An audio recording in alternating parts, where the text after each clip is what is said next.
The macrobiotic diet versus the Ikigai diet. That's something I'm going to talk about today, so stick around. Hi, my name is Sachiaki Takamiya. I am the author of the Ikigai Diet and the founder of this diet. Right. So you know about the macrobiotic diet, right? So both the macrobiotic diet and the Ikigai diet are from Japan, and they are based on the Japanese dietary culture. So in many ways, there are a lot of similarities between the two. So today, I'd like to talk about the similarities between the two and the differences between the two. Okay, so first, similarities. Now, one is both are based on Japanese food, and both are based on Japanese natural philosophy. Now, I did talk about Japanese natural philosophy the other day. I made a video about it. Yeah. So the Japanese natural food movement is based on the Japanese natural philosophy, and things like, Zen Shojin diet and the macrobiotic diet are all influenced by the Japanese natural philosophy. And the Ikigai diet is also influenced by the Japanese natural philosophy too. So that's another similarity. For example, the concept of Ichibutsu Zen Taishoku, which means eating food as a whole. Yeah, that's come from the Japanese natural philosophy. And Shindo Fuji, which means eating locally and seasonally. Yeah, so the Ikigai diet and the macrobiotic diet share those concepts. Yeah, the Ichibutsu Zen Taishoku and Shindo Fuji, right? How about the differences? Now, one big difference is yin and yang. Yes, the macrobiotic diet is based on the concept of yin and yang, and they divide all food according to yin and yang, whether it is close to yin or close to yang, and they try to keep the balance between the two. So they recommend neutral food such as brown rice, and they don't recommend kind of extreme food, the food that is too yang or the food that is too yin. Yeah. However, the Ikigai diet doesn't care so much about the yin and yang. Yeah. I mean, of course, because we practice Shindo Fuji, yeah, if you eat according to the season, you naturally kind of keep the balance of the yin and yang. For example, when you in the wintertime, you tend to eat more root vegetables, and in the summertime, you tend to eat leafy vegetables. So you kind of create the balance with the food and the season by eating seasonal food. But we don't pay attention to the yin and yang in detail to really, think of, whether the food is yin or yang all the time and so on. Yeah. For example, brown rice is considered to be the most balanced food in the macrobiotic diet, but fermented brown rice isn't necessarily. I mean, now, when I talk about the macrobiotic diet, there are different schools. There are actually 3 different schools within the macrobiotic diet movement. So each school has slightly different sort of ideas. And also today, there are so many people practicing the macrobiotic diet, and each person seems to practice it slightly differently. So it's really difficult to generalize, what the macrobiotic diet is anymore. Yeah, but anyway, so I think at Lima Cooking School, they don't recommend fermented brown rice so much because it becomes too yin by fermenting it, apparently. Yeah, while the Ikigai diet, yeah, emphasizes the fermented brown rice. It's one of the most important food to have. Yeah.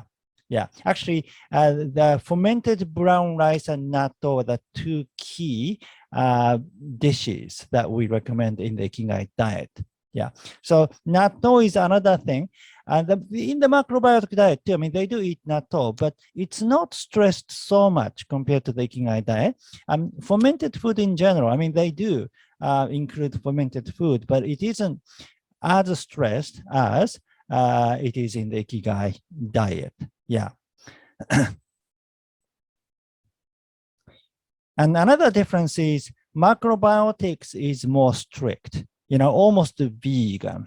I mean, it isn't vegan, but usually they don't eat meat, they don't eat dairy product, and they don't eat eggs. Yeah, but they do eat fish. So therefore, it isn't vegan. Yeah, and many macrobiotic people today don't set a rule like this. So, I mean, it's not like you cannot eat meat. It is okay to eat meat if you want to. Yeah. However, my experience of practicing the macrobiotic diet, I mean, I used to be a macrobiotic back in England. Yeah. And then nobody ate meat or dairy product or eggs. I mean, if you, yeah, I had never met a macrobiotic person eating meat or dairy products. So it's, even though people say, it's not a rule, it is like a rule. That's my experience. But again, today, many people practice the macrobiotic diet in different ways. So it may be different. Yeah. Other things are like, no tropical fruit or no nightshade family, such as eggplants and tomatoes and so on. So these things, you don't have to follow, but there are so many things that you cannot eat in the macrobiotic diet. Therefore, I find it a lot more strict, yeah, than the Ikigai diet, because in the Ikigai diet, there is no rule. Yeah, I didn't set any rule in the Ikigai diet. Yeah, and that is partly because I used to practice the macrobiotic diet, and then I felt it was very strict. And because it was strict, many people left the diet. It was kind of difficult to continue. So when I created the Ikigai diet, I made sure that it wasn't strict. Yeah, so it was kind of on purpose to make it very easy going. Yeah, when I left the macrobiotic diet, the meantime, I came across with like teaching of Milton H. Erickson, who is a hypnotherapist. I studied Ericksonian hypnotherapy.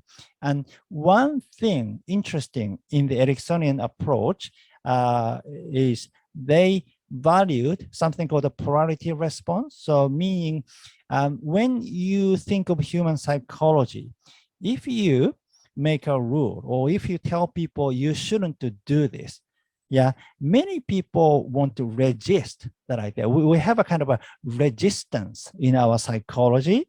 Yeah, and nobody likes to be told what to do, or nobody likes to be told what not to do. Yeah, so when you tell people you shouldn't do it, then naturally you feel you kind of want to do it, to kind of rebel against it, right? So Erickson was very clever in that sense. So he kind of used sort of a reverse psychology, like, for example, he was, working with people who want to stop smoking, but instead of, telling them all those reasons to stop smoking, they say, why not?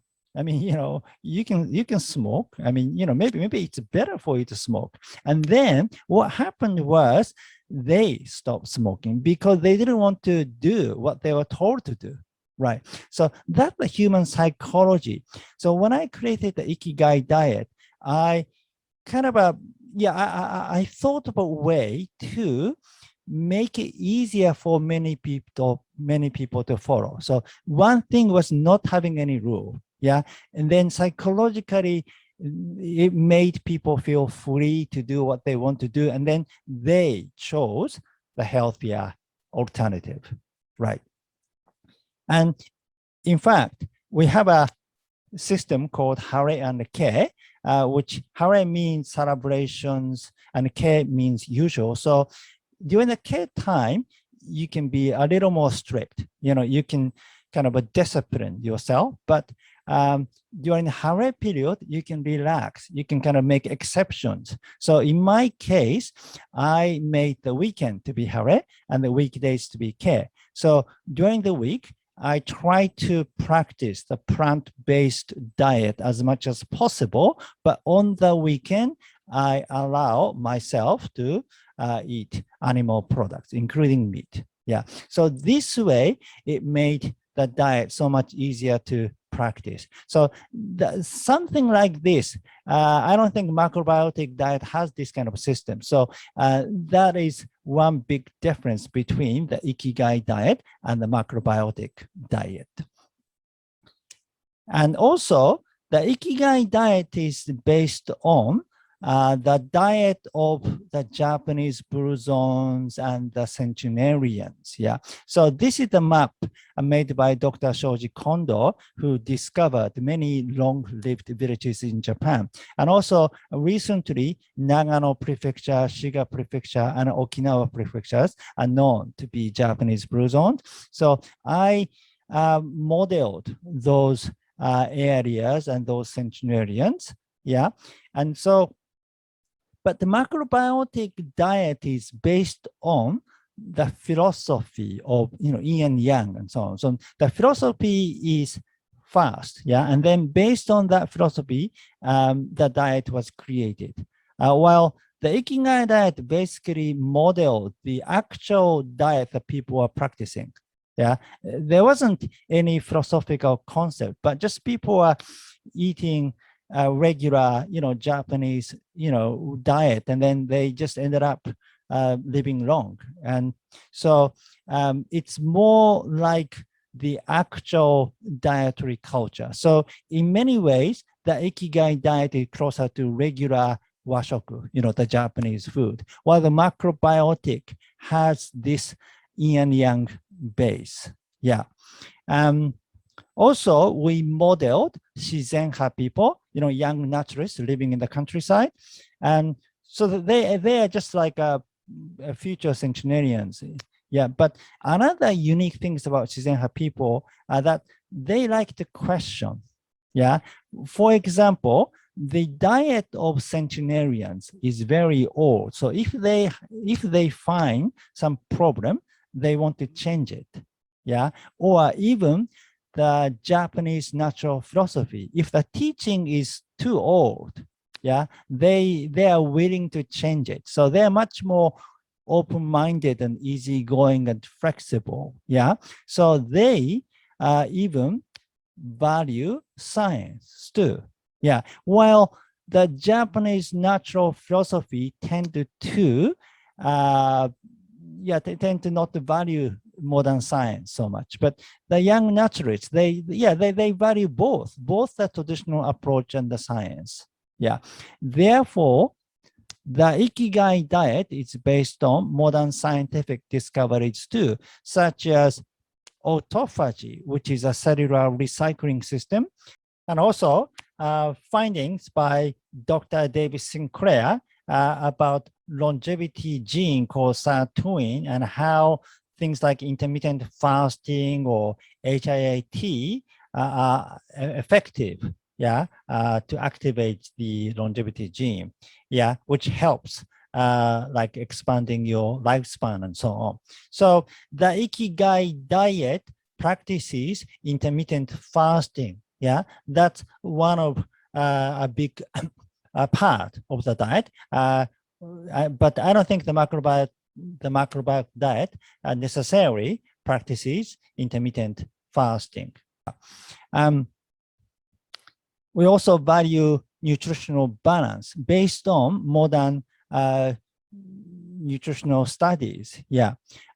So we try to keep the balance of all kinds of nutrients, carbs, vitamins, minerals, protein, and so on. The macrobiotic diet probably values brown rice or kind of whole grains a lot. Yeah, I think 50 to 60% of their diet is whole grain. Yeah. While the Ikigai diet, we probably eat more vegetables than macrobiotic people do, because that's another thing about the gut health. So the gut health has been a kind of traditional concept in Japan too, but recently a lot of scientists or doctors, have discovered about the gut health, like how the gut microbiomes, play a big role in our health. And then to feed our gut microbiomes, it is important to eat a lot of fermented food and fiber. And to feed fiber, you want to feed diverse fiber, all kinds of fiber. And vegetables contain a lot of fiber, and therefore we like to eat a lot of vegetable to feed a lot of fiber to the gut microbiomes. So basically, our diet is magowa yasashi, which means beans, nuts and seeds, seaweeds, vegetables, fish, mushrooms, potatoes, plus fermented brown rice and natto and other fermented food. So they are fiber-rich food and fermented food, which are wonderful for your gut microbiome. So it is a gut-friendly diet, and it is autophagy-friendly diet too, right? So there are a lot of similarities between the two, but there are a lot of differences between the two too. All right, so thank you for watching again. And my name is Sachiaki Takamiya, the author of the Ikigai Diet. Now, if you want to know more about the Ikigai Diet, please read the book. And if you like this video, please give me your thumb up and subscribe to my channel. I'll see you in the next video. Live with your Ikigai.